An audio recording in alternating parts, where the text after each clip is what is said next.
Before we begin, I want you to think about something. What if the life you're living right now is based on beliefs you never actually chose? Beliefs about money, success, work, or what kind of life is realistic for you? Because sometimes the biggest limits in our lives aren't limits at all, they're actually inherited beliefs. Hi, I'm Ken. Welcome back to the Change Mindset channel. This is day 2 of rewriting my mindset.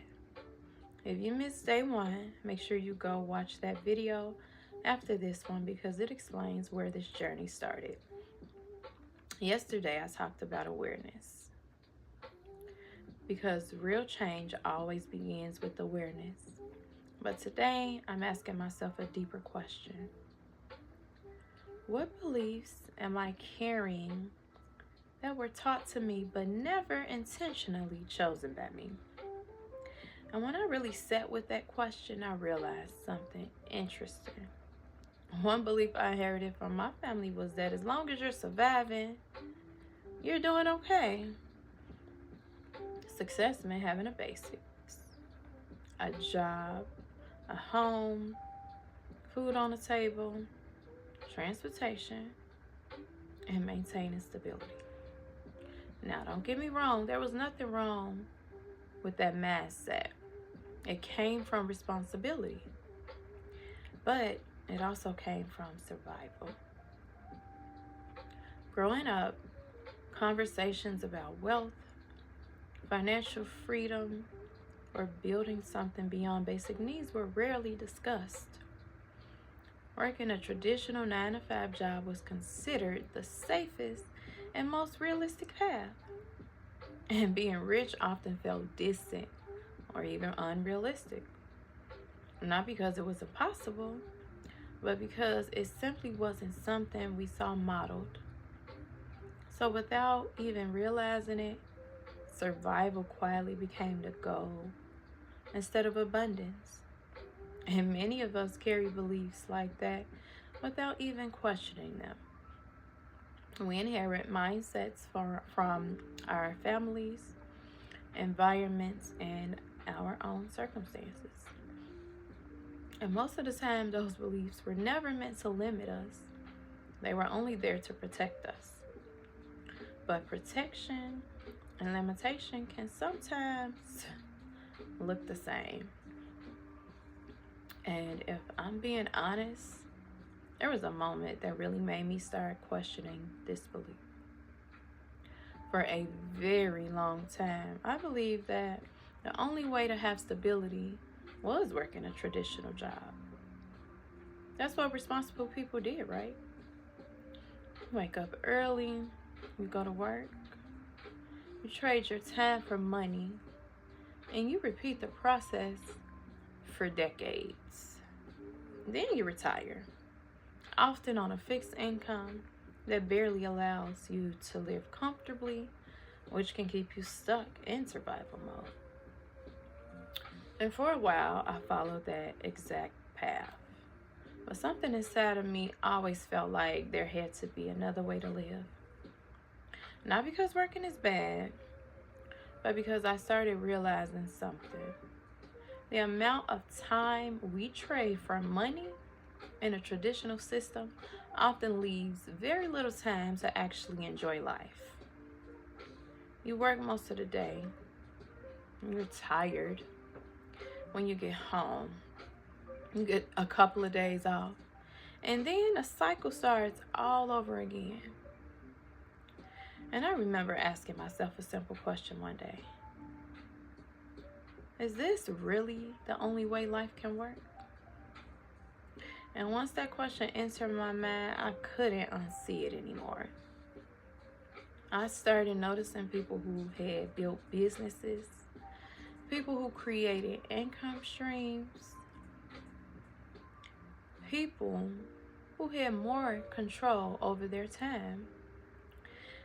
And that's when I realized something very, very powerful. The belief that a 9-to-5 job was the only safe path wasn't a universal truth. It was simply the belief I inherited. And once you realize that beliefs are learned, you will also realize they can be relearned. So today, I'm choosing a different belief. I believe it is possible for me to live comfortably without working a traditional 9-to-5 job. I believe wealth and financial freedom are not out of reach for me. Through consistent effort, growth, and discipline, I am building a life that gives me freedom over my time and income. I no longer accept limitations placed on my life through mediocre pay and trading all my time just to maintain survival. Because survival is not the same as living. And when I ask myself, who taught me this belief? I realized something important. My family worked traditional jobs because that was the example modeled for them. Their parents worked to survive. So they followed the same path. They didn't limit me intentionally. They simply passed down what they knew. And I honor that. Because their sacrifices helped create the opportunities I have today. But honoring where I came from does not mean I have to stay there. I am allowed to evolve. I am allowed to expand. And I am allowed to outgrow beliefs that no longer serve the life I want to create. And I can already see evidence that this belief is no longer controlling my life. I am no longer living inside traditional expectations. I stepped away from my 9-to-5 structure, and I am actively building my business and working toward financial freedom. Every decision I make now reflects expansion instead of survival. And maybe while watching this video, you're realizing something similar about your own life. Maybe some of the limits you yourself believe in were never truly yours to begin with.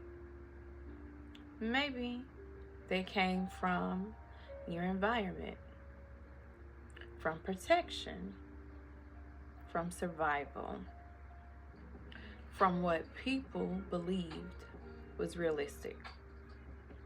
But awareness gives us something very powerful: choice. And today, I'm choosing differently. Today's affirmation reminds me I am allowed to outgrow what no longer serves me. This is day 2 of rewriting my mindset. And tomorrow, we're going to uncover something even deeper. Because emotional triggers often reveal the hidden programming that still controls our reactions, decisions, and behaviors. And once you learn how to identify those triggers, you can start taking your power back. So, I'll see you tomorrow for day 3. And if this video resonated with you, please go ahead and like it and leave a comment below. I'm curious to know what belief was passed down to you that you're now questioning. Your story might help someone else realize they're not alone. And if you're on your own journey of growth and transformation, make sure you subscribe to the Change Mindset channel and turn on notifications so you don't miss the next video. Because this entire series is about breaking old programming and building a mindset that creates the life you truly want. And again, if you missed day 1, make sure you watch that video next. I'll see you tomorrow for day 3. Until then, peace.